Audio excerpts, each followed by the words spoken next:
Pleased to be joined by the Vice Chairman of the Democratic Caucus in the House, the gentleman from New York, Joe Crowley. I am Javier Becerra, the Chairman of the Democratic Caucus from California.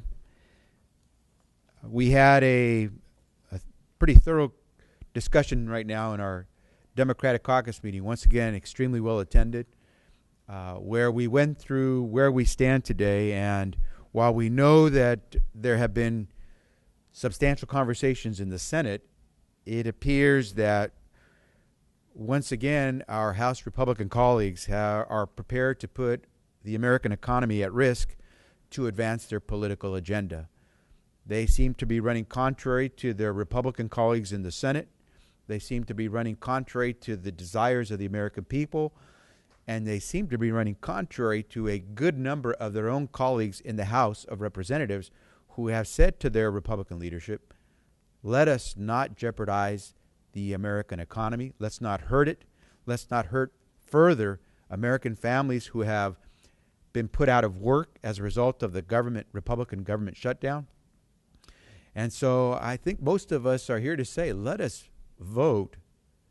Let us exercise our right as representatives for the people to vote to reopen our government and to not put our American economy at risk through, for the first time ever, the default in payment of our past obligations. This reckless approach that House Republicans seem determined to take is putting any number of American families in jeopardy. I think it's been made very clear over the course of the last several weeks by economists, by Republican leaders, by regular families, not on Wall Street, but on Main Street, that to allow interest rates to rise dramatically simply to fulfill a political agenda would not only harm the economic recovery that we've seen, where in the last 3.5 years, more than 7.5 million jobs have been created, but it would put at risk the family that just sent the child to school, paying for that education with student loans. It would put at risk payment of Social Security benefits for those who are now retired and earn those benefits. And I wanted to bring this. This is 18 years old. This is a savings bond. It's a savings bond that my daughter, Olivia, received when she was born. It was a gift for her. She has not yet cashed it in, and it's a $50 savings bond. This is similar to what Social Security recipients have in the Social Security Trust Fund, which allows them to get their payments. This is what a lot of Americans have when they have these mutual funds and other accounts where part of the investment is in bonds. This $50 savings bond is being put at risk by the irresponsible and reckless behavior of our House Republican colleagues who are prepared to disregard what seems to be a reasonable approach being taken by the Senate to try to resolve this issue so we don't, for the first time in our history, have a default on the payment of our debts and lead to perhaps a risky next several days, which we've never experienced for the American economy. And so we would urge our Republican colleagues in the House, please end your family feuding among Republicans. Please let us vote on a clean bill to reopen our government and to pay our past bills. Let's remember not just the folks on Wall Street. Let's think of all the folks on Main Street who depend on these savings bonds. Let's put our country before our party, and let us move forward together. There are common sense solutions that we can all work on, and if we act reasonably, we can get this done.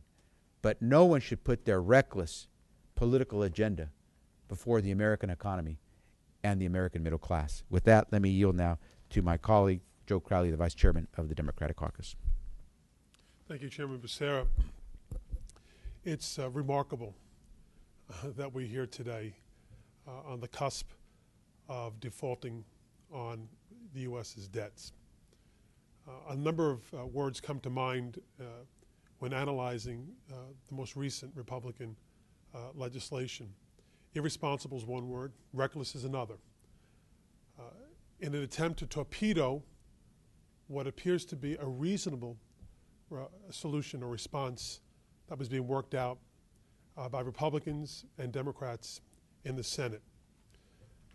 I've said before and I'll say it again, the American people expect their Congress to produce a budget and to pay the U.S.'s bills on time. We are still have a government that is shut down, and we're on the cusp of reneging on the latter. And that is unacceptable to the American people and to the world at this point. Damage has already been done to the reputation of the U.S. in terms of our abilities to pay our debts. We cannot let down the American people, and we cannot let down, the Republican Congress cannot let down the world at this point. There's a great deal on their shoulders. But it's time for reasonable men and women on the Republican side of the aisle in the House of Representatives to step forward and tell the Speaker that regardless of the small minority in their party, maybe, and those who are enabling that small minority, it's time to push them aside and to do what is right and just for the American people and for the world, and that is to pass a bill to extend our debt ceiling and to get government open and operating again. Questions? Congressman Becerra, you described the Senate with the work that they're doing over there as reasonable. Are you, as head of the caucus over here, are you saying that, if that comes to fruition, that House Democrats would be willing to put up a significant number of votes to support something like that? Well, we don't know exactly what the Senate will produce, but we know that they are talking. And while they may disagree, what they're willing to do is try to come up with solutions, even though they may disagree. So at least they're demonstrating that they're open to different or new ideas. As we in the House have said all the way through, we are open to any new and different ideas that our Republican colleagues may have. What we just don't want is for them to put at risk our economy or American families' livelihood by shutting down our government in order to be able to discuss those new ideas. Let's keep our economy going. Let's keep our government running.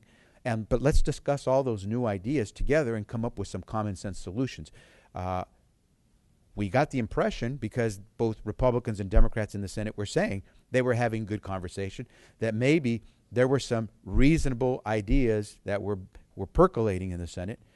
And for the House Republicans to now come out and say they're going to do something contrary to what even their Senate Republican colleagues are discussing seems to be a reckless attempt to try to circumvent what the Senate is doing, which at this late hour, less than 2 days before we, for the first time, go over the cliff and allow our economy to be put at risk by not paying our bills, our past bills, that to me seems very irresponsible, and it certainly falls far short of being common sense. What are the key points of disagreement? I mean, the Republican points of disagreement. Of disagreement with the Republicans? Well, what we're being told is that Republicans are going to rehash old ideas, and they're going to try to insert political ideas into a budget bill where these political ideas have no place. And they're also now talking about inserting these political ideas on a measure to keep the economy running. If they want to shut the economy down, the way the Republicans have already shut most of the government, or a good portion of the government, that doesn't help any American. And certainly when the president made very clear he's open to new ideas, but not with a gun to the head of the American economy and the American family. So we're ready to have that conversation on all those different ideas to see if we can reach some common sense solutions. And the Senate seems to be trying to move in that direction. We have yet to see what the Senate would propose. But what we're hearing our Republican colleagues in the House are proposing flies not only in the face of what Senate Republicans are preparing to move forward with Senate Democrats, but it also flies in the face of what the American people want and what our American economy needs. Seeing on the Senate side, reading McConnell starting to negotiate or negotiating some type of deal, there's not been any sort of similar negotiations on the House side with Speaker Boehner and Leader Pelosi. Is that a frustration for your membership in the caucus that those discussions aren't taking place on this side, and would people support those type of discussions happening on this side of the debate? Well, I do think that the traditions of the House and the Senate are somewhat different. But I will say also that I know that there have been discussions by the Speaker with the leader as well. It's not completely, as you would indicate, shut down in that respect. At the end of the day, Mr. Boehner has the majority of the votes that elected him Speaker of the caucus. I believe that he enjoys that positioning because of the majority vote within his caucus as well. And he has a responsibility to bring to the floor the legislation that will pass and that will avert what we believe is an irresponsible approach to governing. He can bring a bill right now to the floor that can reopen government. He can bring a bill to the floor right now more easily than the Senate can to avoid defaulting on our nation's debt. So I understand a great deal of responsibility lies in the hands of the Speaker because of the differences in the way in which the rules of the House and the rules of the Senate are in place. And I believe that gives John Boehner a great deal of ability to move in his own, on his own to avert the second, what I believe would be a catastrophe, not only for the United States, but the entire world economy. And all for what? Political gain. And they don't even know what they want at this point in time. So once again, we're back to a bill here in the House. It's a hodgepodge of failed issues that have not stirred even their colleagues in the Senate. Republican colleagues in the Senate have said they don't agree with the tactics that Mr. Boehner and the Republican majority are using right now. So I think it's time for Mr. Boehner, for the Republican caucus, to bring a bill to the floor right now that will reopen up government and not allow the U.S. to default on its debts. And I'll just add that I think it's pretty obvious that there is some pretty strong disagreement here in Congress on what to do. But we keep telling the Speaker and our Republican colleagues, we can disagree, but we can still talk. And it would surprise you when you find how, when you talk, you can come to an agreement. And so while we don't always agree, that's not a reason not to talk, and we would urge the Speaker to engage in that conversation. For a long time, the Republicans in the House would criticize the President, claiming that he wasn't willing to talk or negotiate. All along, the President has been willing to talk to our Republican colleagues in the House. The difficulty is this. If they want to have conversation, they should have it with the folks that are next door to them here in the House of Representatives as well, and they'd find that we probably would be not only willing to come to some common sense solutions, but we could do this without jeopardizing our economy and scaring the American people so much. We'll take one last question. I was wondering if you could be more specific about the political points you feel have been floated by your Republican colleagues. We've kind of heard it would be the same date frame as the Senate. Are the political points you see lack of flexibility for the Treasury, healthcare measures, medical advice? What are you hearing that you expect? Well, you've mentioned some of them, and the President made it very clear that he wants to keep the economy moving, and he doesn't believe any American should be left without work simply because of a political fight. Well, that's where we find ourselves. Republicans in the House decided to shut down the government, so more than 800,000 Americans haven't been able to work for 15 days. We're now hearing that the markets may gyrate as a result of this uncertainty that Republicans are creating here in the House about not paying our past debts, our past bills. And so when we hear Republicans say that in order for them to move forward and allow Americans to go back to work and our economy not to be put at risk, they have to have a vote on repealing all or part of our new health security law, which, by the way, we've done over 45 times. That's an old idea. We've been there. We've done that. We're willing to talk about new ideas. But for Republicans to continue to rehash old ideas that are part of their political agenda and do it while we have a gun to the head, while they have a gun to the head of the American people who want to go to work, and who want to make sure that their interest rates don't jack up. That's the political agenda that we speak of, and we hope that our Republican colleagues will understand that we can come to some good common sense solutions together, even if we disagree, so long as we're willing to talk.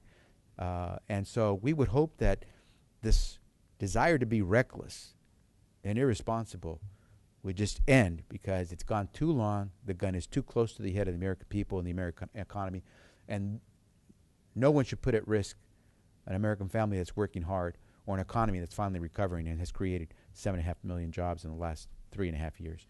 Let me just end with this point. I'm going to make a prediction. The bill the Republicans will put on the floor, if it is drafted in the way in which we believe it's going to be drafted, may not even pass the House. But even if it passes the House, I will predict it will never pass the Senate.